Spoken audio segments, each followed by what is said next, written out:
भगवान महात्मा बुद्ध का एक उपदेश। एक दिन एक राजा भगवान बुद्ध के पास आया। बुद्ध के आश्रम में बहुत भीड़ थी। राजा ने भगवान बुद्ध से अनुरोध किया कि वह एकांत में कुछ बुद्ध से कहना चाहते हैं। तथागत बुद्ध बोले, सर्वत्र एकांत है, यही बोलो। फिर राजा ने कहा कि मैं तथागत संन्यास लेना चाहता हूं। बुद्ध गंभीर हो गए। वे बोले कि तुम्हें संन्यास्त होने के लिए दीक्षा के पहले मेरी एक शर्त का पालन करना होगा। राजा ने स्पष्ट किया कि जब दीक्षा लेनी ही है और संन्यास्त होना ही है तो मुझे आपका सभी शर्तें मंजूर हैं। और फिर तथागत बुद्ध ने आदेश दिया और कहा, अपने कपड़े उतारो, अपने जूते उतारो और नग्न हो जाओ, और इसी नग्न अवस्था में अपने राज के राज्य मार्गों पर स्वयं को जूते मारते हुए चक्कर लगाकर आओ। राजा असमंजस में पड़ गया। तथागत बुद्ध ये क्या कह रहे हैं? मैं एक राजा हूं, इस तरह से मैं नग्न होऊंगा और नग्न होकर अपनी ही सड़कों पर कैसे खुद को जूते मारते हुए चक्कर लगाऊं? लेकिन फिर भी राजा को संन्यास्त होना था, तो उन्होंने भगवान बुद्ध की शर्तें मान ली और वे वैसा ही करने के लिए निकल पड़ा। राजा ने वैसा ही किया। वह नग्न होकर स्वयं को जूते मारते हुए राज्य की सड़कों पर दौड़ने लगा। और यहां उसके चले जाने पर शिष्य ने बुद्ध से कहा कि भंते, जब हम आपसे दीक्षा लेने आए थे तब आपने तो ऐसी कठोर शर्त नहीं लगाई थी। आप तो स्वयं करुणा अवतार हैं, फिर आपने राजा के साथ ऐसा कठोर व्यवहार क्यों किया? तब भगवान बुद्ध बोले, जब तुम लोग संन्यास लेने आए थे तब तुम्हारे अहंकार बहुत बड़े नहीं थे, इसीलिए तुम लोगों से घर घर भिक्षाटन करवा के ही काम बन गया। ये तो एक बड़े राजा है, इसका अहंकार भी बहुत बड़ा है, इसलिए जितना बड़ा रोग उतनी बड़ी दवाई, इसलिए महारोग की दवाई भी अधिक शक्तिशाली होती है। किसी कारणवश मैंने इनका परीक्षा भी इतना कठिन किया है।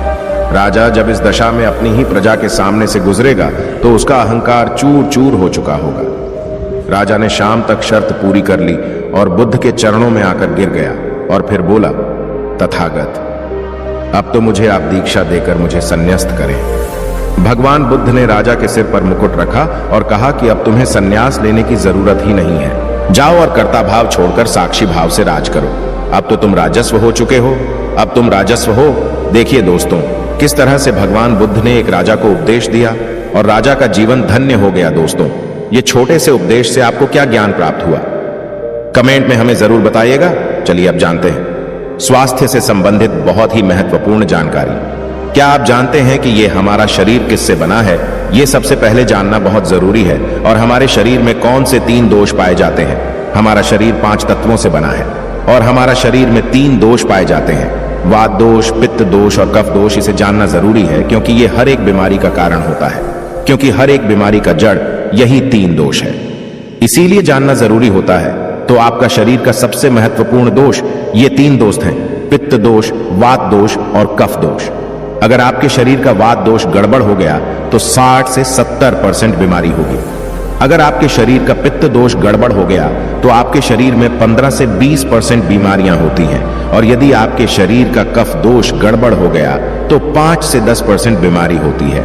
अब इस तीनों प्रवृत्ति हमारे शरीर में कब से कब तक रहती है? जब हम जन्म से बाल्य अवस्था में रहते हैं, यानी जब हमारा जन्म होता है और 14 साल की उम्र तक हमारे शरीर में कफ प्रवृत्ति ज्यादा होती है।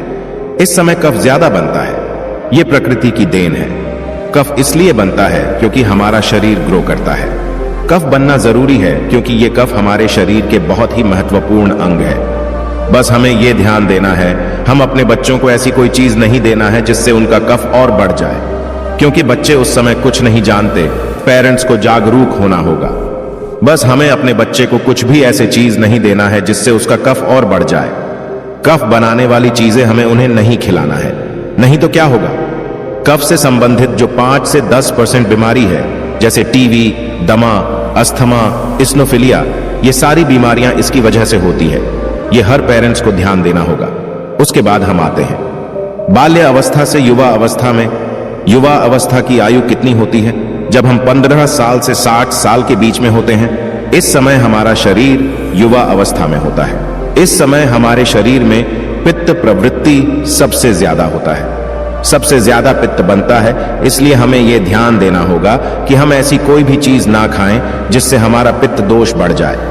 अगर हमारे शरीर में पित्त दोष बढ़ जाएगा तो हमारे शरीर में 15 से 20% बीमारियां होती हैं। इसके बाद हमारा आता है वृद्धा अवस्था।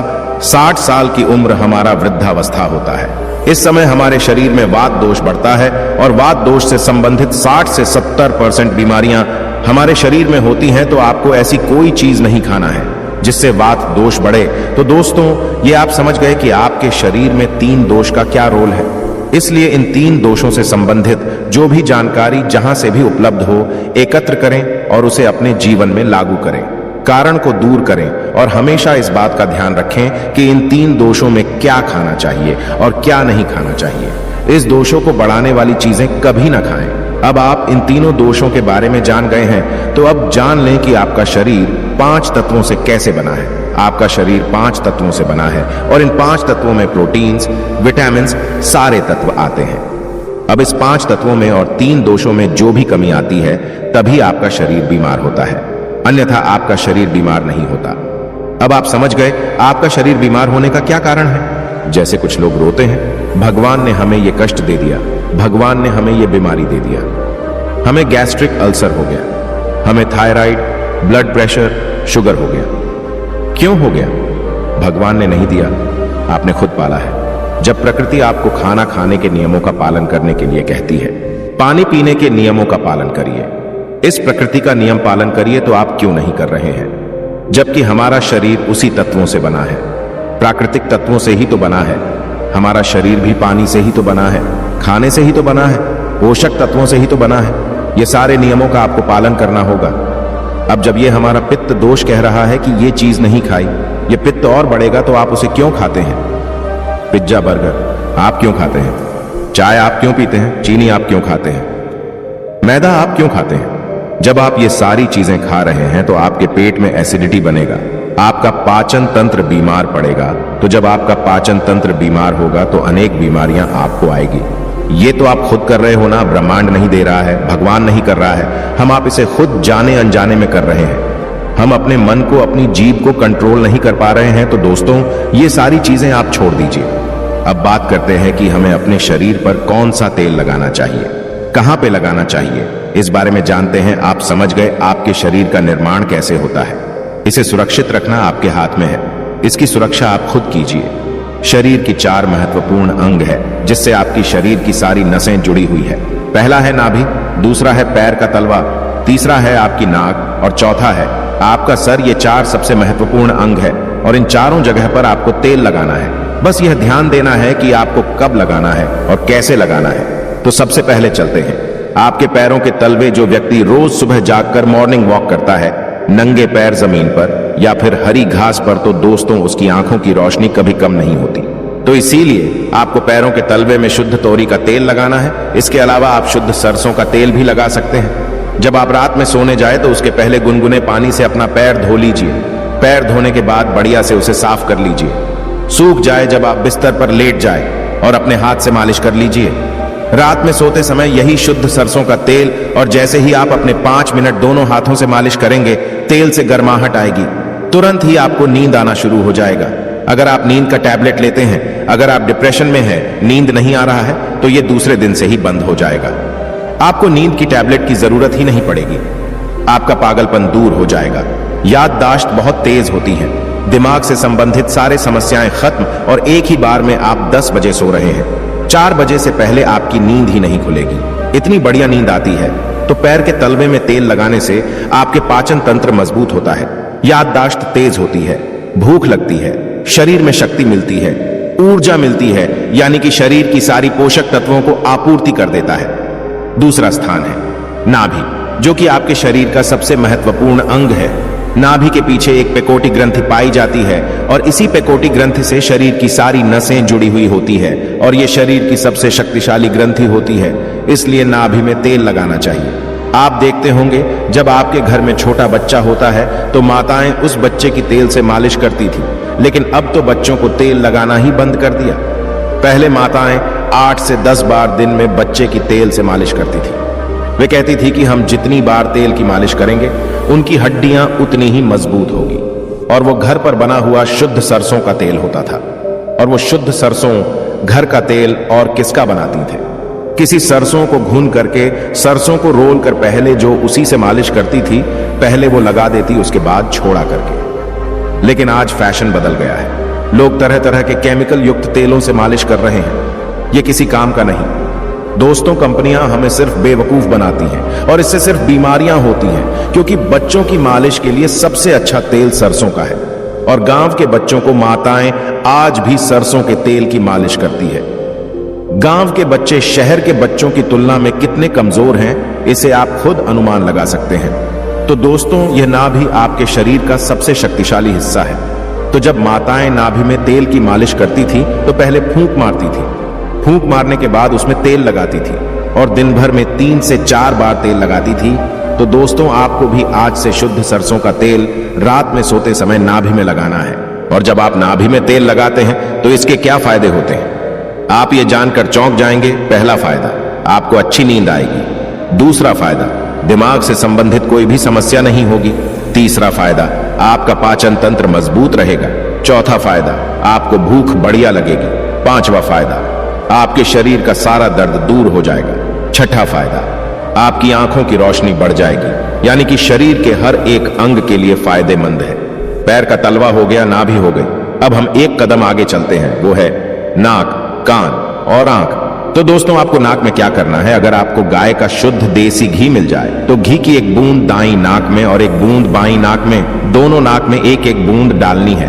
रोजाना दोनों नाक में एक एक बूंद डालें। इसके इतने फायदे हैं, मैं यहां गिनाते गिनाते थक जाऊंगा। आपका पागलपन दूर हो जाएगा। अगर किसी को पागलपन है, अगर पागलपन का इलाज चल रहा है तो 3 से 4 महीने के अंदर पागलपन की दवा बंद हो जाएगी। अगर आपके कान के पर्दे में छेद है तो बिना ऑपरेशन के ठीक हो जाएगा। आपको नींद की समस्या है, नींद की समस्या दूर हो जाएगी। आपकी याददाश्त कमजोर है, याददाश्त आपकी तेज हो जाएगी। शरीर में कमजोरी है, शरीर की कमजोरी दूर हो जाएगी। जुकाम आपको कभी पूरी जिंदगी में नहीं होगा। जुकाम सर्दी की नाक से संबंधित जितनी भी बीमारी है आपको नहीं होगा। अब एक अंग और है जहां से आपका शरीर पूरा दिमाग जुड़ा हुआ है, वो है सिर। अगर गर्मी का सीजन है तो आप स्नान करते होंगे। जब स्नान करके निकले, स्नान करने के बाद जब आपके बालों का पानी सूख जाए तो आपको अपने सिर में शुद्ध सरसों का तेल लगाना है। जैसे ही आप अपने सिर में सरसों का तेल लगाकर सिर की मालिश करेंगे तो आपको 10 मिनट बाद नींद आना शुरू हो जाएगा। सिर में सोते समय तेल लगाने से कई सारे फायदे हैं, जैसे आपका जो बाल पक रहा होगा वो भी रुक जाएगा। आपको नींद बढ़िया आएगी, दिमाग की याददाश्त पावरफुल होगी, शरीर की शक्ति बढ़ेगी, शरीर की कमजोरी दूर हो जाएगी। यानी कि शरीर की सारी शक्तियां आपको मिलेंगी सिर में तेल लगाने से। तो दोस्तों, आप शुद्ध सरसों तेल को अपने शरीर के इन 4 अंगों पर लगाएं और देसी घी को अपने नाक में डालिए। यह प्रक्रिया आप अपना लीजिए, आपका शरीर स्वस्थ और तंदुरुस्त हो जाएगा। जैसे हमने कहा कि यह हमारा शरीर है, हमारा शरीर हमारे ऊपर डिपेंड है। हम इसे किस तरह से रखते हैं, मान लीजिए एक कपड़ा है, आप उसे कितनी सेफ्टी से रखते हैं। खासतौर पर सफेद कपड़ा हो गया, आप उसे पहनते हैं, पहन के बाहर जाते हैं तो आप उसे बहुत बचा बचा कर रखते हैं कि कहीं गंदे स्थान पर टच ना हो जाए। सफेद कपड़ा है, इसमें दाग लग जाएगा, कितना बचा बचा के चलते हैं और फिर आते ही खूंटी में निकालकर आराम से टांग देते हैं, जिससे उसमें दाग नहीं लगता है। और फिर अगले दिन पहनते हैं और उसको ध्यान से प्रेस आयरन वगैरह करते हैं। तो दोस्तों, ठीक उसी प्रकार इस शरीर की देखभाल आप खुद कीजिए। जितनी आप इस शरीर की देखभाल करेंगे उतना ही आपका शरीर स्वस्थ व निरोग बना रहेगा। तो जैसे हमने कहा, इसका पालन करिए, आप प्रकृति के नियम का पालन करिए। तो दोस्तों, आज से अभी से आप इन 4 जगहों पर तेल लगाना शुरू कर दीजिए। तो दोस्तों, उम्मीद करता हूं आपको इस कहानी से बहुत कुछ सीखने को मिला होगा।